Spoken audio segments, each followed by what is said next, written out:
história que você vai ver agora é pouco lembrada, mas marcou o país em 1950. No dia 28 de julho daquele ano, aconteceu o maior acidente aéreo em terras gaúchas. O avião era o mais moderno, o piloto o mais experiente. Mas um choque contra o Morro do Chapéu, na região metropolitana de Porto Alegre, matou os 51 ocupantes do Constellation da Panair. Estão de Gravataí, informe luzes da pista estão acesas, câmbio. Acesas na intensidade normal, câmbio. Estão de Gravataí, Papa Charlie Gama, arremetendo, câmbio. Assim terminava a última viagem de um dos pilotos mais conhecidos do Brasil na década de 50.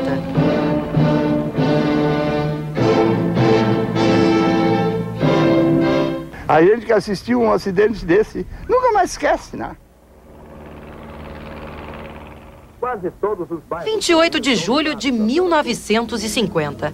O Brasil havia acabado de sediar uma Copa do Mundo. No Rio de Janeiro, milhares de turistas começavam a retornar para suas casas. Entre eles, muitos gaúchos.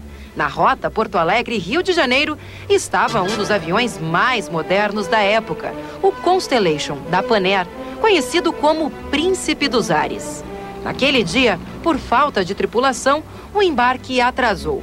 O avião saiu do aeroporto do Galeão quase às 4 da tarde, 6 horas depois do previsto.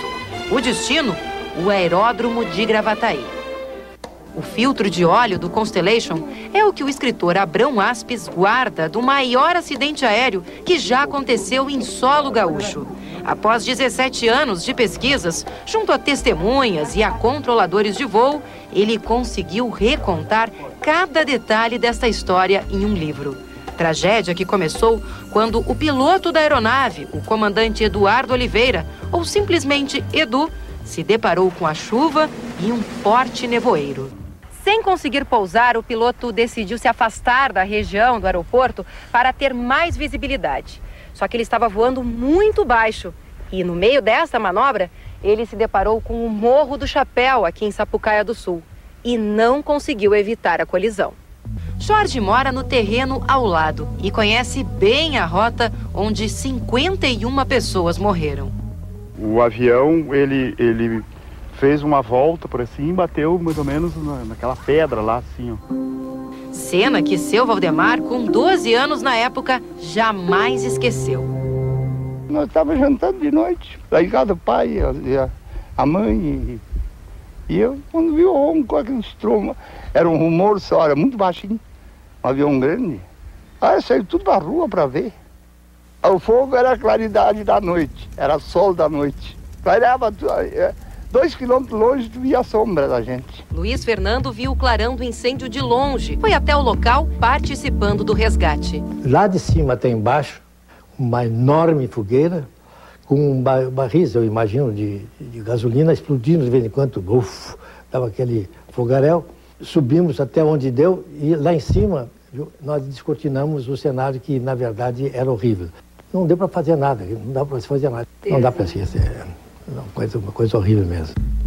Nos jornais do estado, luto e comoção.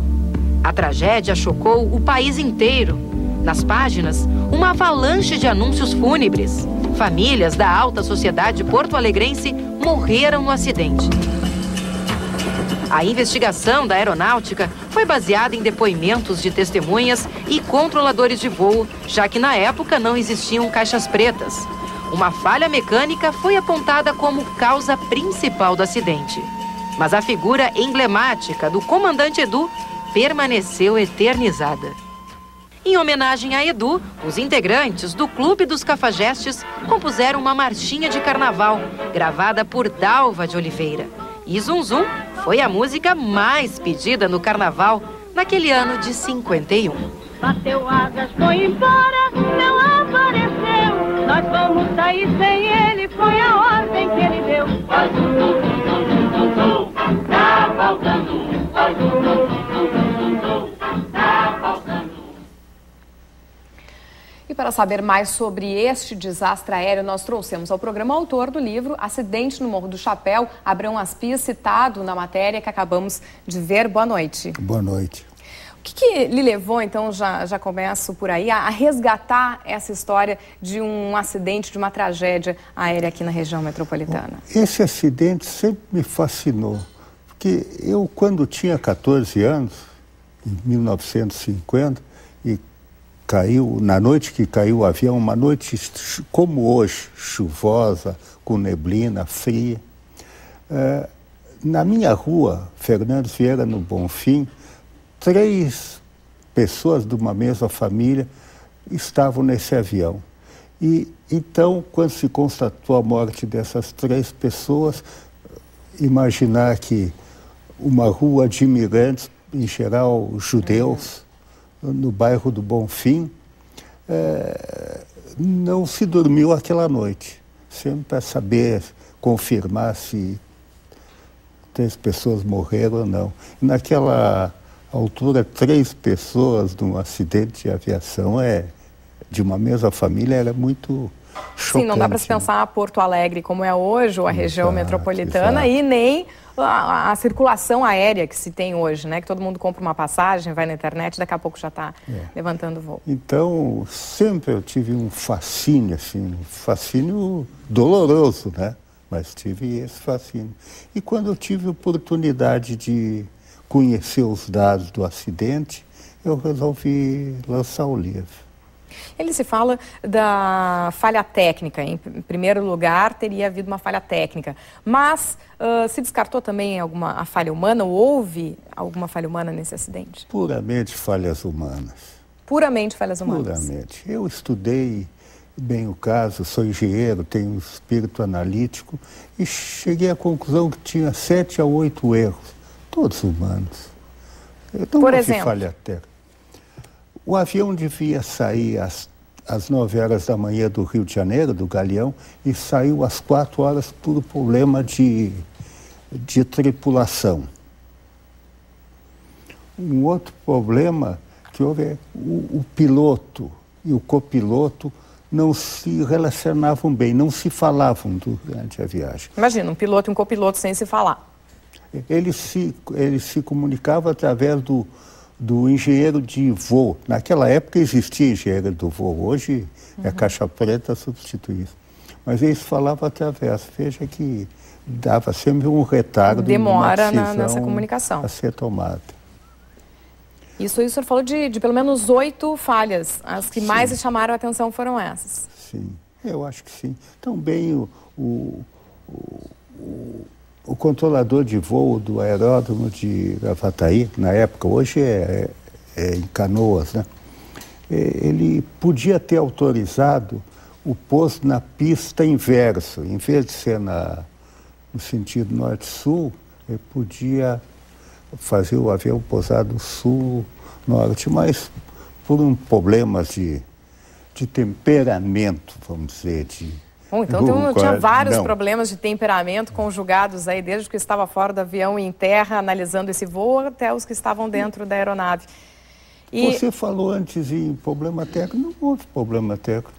O avião podia ter pousado 2 vezes. Ele encontrou a pista, ia pousar, mas teve que arremeter na hora porque não via luzes. Não foi o problema técnico, como no início se falava, não. Foi puramente humano. E naquela época, 1950, não era tão fácil assim, não pegar um avião, como hoje já é rotina para muitas pessoas. Esse acidente aumentou o temor, porque ainda hoje temos pessoas que nunca andaram de avião, né? Mas em 1950, ainda mais. Aumentou o temor em relação ao transporte aéreo? Certamente. Inclusive pelo seguinte, porque 2 dias depois, houve um outro acidente do Lodstar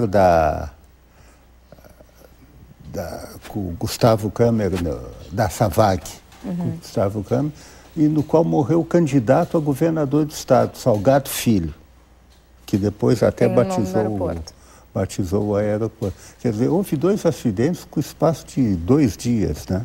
E foram marcantes todos dois. Porque, ao mesmo tempo, a gente até abriu essa entrevista falando que ele é pouco lembrado, de fato, esse acidente. A gente até mencionou, tem tragédias recentes, infelizmente, envolvendo muitos gaúchos, como foi o voo 3054, que a gente lembrou os 5 anos agora, e não se faz tanta referência, até para lembrar acidentes antigos aqui. Por que será que isso se perdeu? Será exatamente por ser uma má lembrança?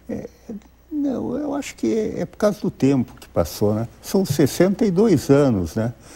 Quase quem assistiu ou quem participou de alguma forma desse acidente, poucos é que estão vivos para contar, né? E para os profissionais, já que o senhor fala assim de falha humana no sentido de problemas de temperamento, de relacionamento, o senhor acha que se conseguiu evoluir no profissionalismo a partir de experiências negativas como essa, das empresas se preocuparem mais com o relacionamento entre seus funcionários, com o profissionalismo daqueles que estão conduzindo os voos? É uma pergunta difícil que tu me faz.